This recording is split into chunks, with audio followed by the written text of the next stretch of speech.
Fried rice একটি খুব পছন্দের খাবার আমার, তাই রেস্টুরেন্ট স্টাইলে নিজেই বাড়িতে বানিয়ে নিলাম। কি করে ফ্রাইড রাইস বানালাম চলো বন্ধুরা আমার সাথে থাকো আর দেখে নাও আমি কি করে বাড়িতে রেস্টুরেন্ট স্টাইলে ফ্রাইড রাইস বানিয়েছি। প্রথমে গরম মশলা দিয়ে চালটিকে ভিজিয়ে রেখেছি 1 ঘন্টা আগের থেকে। তারপরে গরম জল করে সেই গরম জলে ভিজিয়ে রাখা চাল আস্তে আস্তে পুরোটা দিয়ে দেব। যখন আমার পুরো চালটি দেওয়া হয়ে গেছে তারপরে 90% আমি চালটাকে কুক করে নেব। বন্ধুরা আগে থেকে আমি সবকিছু রেডি করে রেখেছিলাম, তাই আমি কড়াইতে যখন সাদা তেল দিয়েছি, সাদা তেল হালকা একটু গরম হয়েছে, তারপরে আমি ঘি দিয়ে দিয়েছি। ঘিটি দেওয়া হয়ে গেলে আমি আবার গরম করে নেব অল্প একটু। ঘি গরম করা হয়ে গেছে। ঘি গরম করা যখন হয়ে গেছে তখন আমি গ্যাসের আঁচটা কম করে রেখেছিলাম। এবার আমি দিয়ে দেব কুটে রাখা গাজর, অল্প কিছুই দিয়ে দেব, কারণ আমাকে দুবার করতে হবে কড়াইটা ছোট বলে। পরিমাণ মতো গাজর আমি নিয়েছি। এবার গাজরটি আমি 50% ভেজে নেব। বন্ধুরা যখন আমি গাজরটা ভেজেছি তখন আমি গ্যাসের ফ্লেমটা কম করে তারপরে আমি গাজরটা ভেজেছি। গাজরটি ভালো করে নেড়ে চেড়ে যখন ভেজে নেওয়া হয়ে গেছে তখন দেখবো যে 50% ভাজা হয়েছে কিনা। যখনই দেখবো 50% ভাজা হয়ে গেছে তারপরে আমি দিয়ে দেব কেটে রাখা বড় বিনস। ঠিক একই পদ্ধতিতে যেইভাবে আমরা গাজরটি ভেজেছিলাম সেইভাবে আমাদের বিনসটিকেও ভাজতে হবে। বন্ধুরা আমি জানি না তোমরা কিভাবে বাড়িতে ফ্রাইড রাইস তৈরি করো, একবার আমি যেইভাবে তৈরি করছি সেইভাবে তৈরি করে দেখো, বিশ্বাস করো তোমরা খুব সুস্বাদু হবে খেতে। এবারেও গ্যাসের আঁচটি কমিয়ে তারপরে তোমাদের ভালো করে নেড়ে চেড়ে 50% বিনসটি কুক করে নিতে হবে। যখনই তোমাদের 50% কুক করে নেওয়া হবে তারপরে তোমাদের কেটে রাখা ক্যাপসিকাম দিয়ে দিতে হবে। যা একটা কথা বলা হয়নি, তোমরা কিন্তু সবজির মধ্যে স্বাদ মতো লবণ দিয়ে দেবে অল্প করে। স্বাদ মতো লবণ দেওয়ার পরে ভালো করে নেড়ে চেড়ে ভেজে নিয়ে তারপরে তোমরা দিয়ে দেবে ক্যাপসিকাম।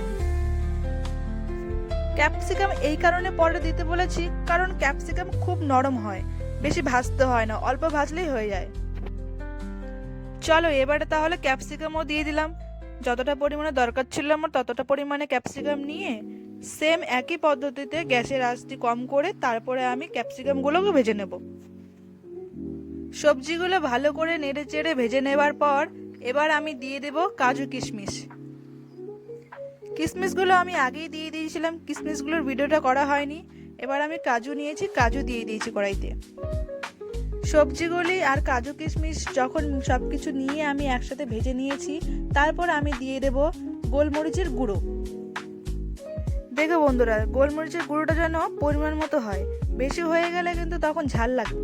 এবারে পরিমাণ মতো গোলমরিচের গুঁড়ো দেওয়া হয়ে গেছে। গোলমরিচের গুঁড়োর সাথে সবজিগুলো ভালো করে নেড়ে চেড়ে এবার আমি রাইস দিয়ে দেব। দেখো বন্ধুরা এইভাবে হাতায় করে না দিয়ে তোমরা একবারে ঢেলেও দিতে পারো, কারণ আমি ভিডিও করছি এক হাতে ফোন ছিল তাই আমি হাতা দিয়ে 1 চামচ করে করে রাইসগুলো দিচ্ছিলাম।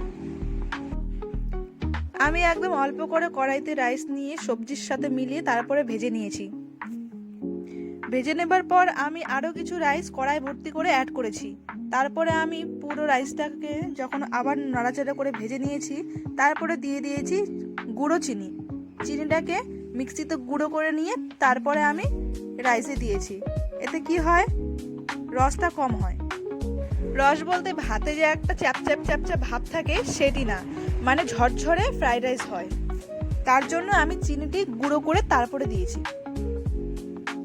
চিনি গুঁড়ো নেওয়া হয়ে গেছে। এবার ভালো করে নেড়ে চেড়ে যখনই আমার মনে হয়েছে যে গোলমরিচের গুঁড়োটা একটু কম হয়েছে আমি কি করেছি আবার একটু রাইসের মধ্যে গোলমরিচের গুঁড়ো অ্যাড করে নিয়েছি। পুরোপুরি যখন আমার ফ্রাইড রাইস ভাজা হয়ে গেছে এবারে আমি হাতায় করে অল্প অল্প করে নামিয়ে নেব।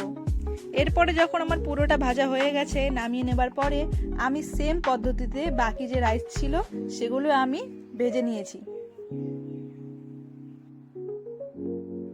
তার আগেই বলে দিই বন্ধুরা তোমরা আমার পাশে থেকো, তোমরা আমাকে সাপোর্ট করো, তাহলে আমি সুন্দর সুন্দর আরো খাবারের ভিডিও তোমাদের সাথে আমি শেয়ার করতে পারবো। আরো সুন্দর সুন্দর রেসিপি, আরো সুন্দর সুন্দর ভালো ভালো ভিডিও তোমাদের সঙ্গে আমি নিয়ে আসবো নেক্সট ভিডিওতে। বন্ধুরা আমার চ্যানেলটিকে সাবস্ক্রাইব করে দেবে, ভিডিওটিকে লাইক করে দেবে। কার কার আমার রান্নার ভিডিও পছন্দ হয়েছে তোমরা একটু কমেন্ট করে জানাবে। আর দেখা হচ্ছে নেক্সট ভিডিওতে। আজকের মতো টাটা, এনজয় মাই ভিডিও।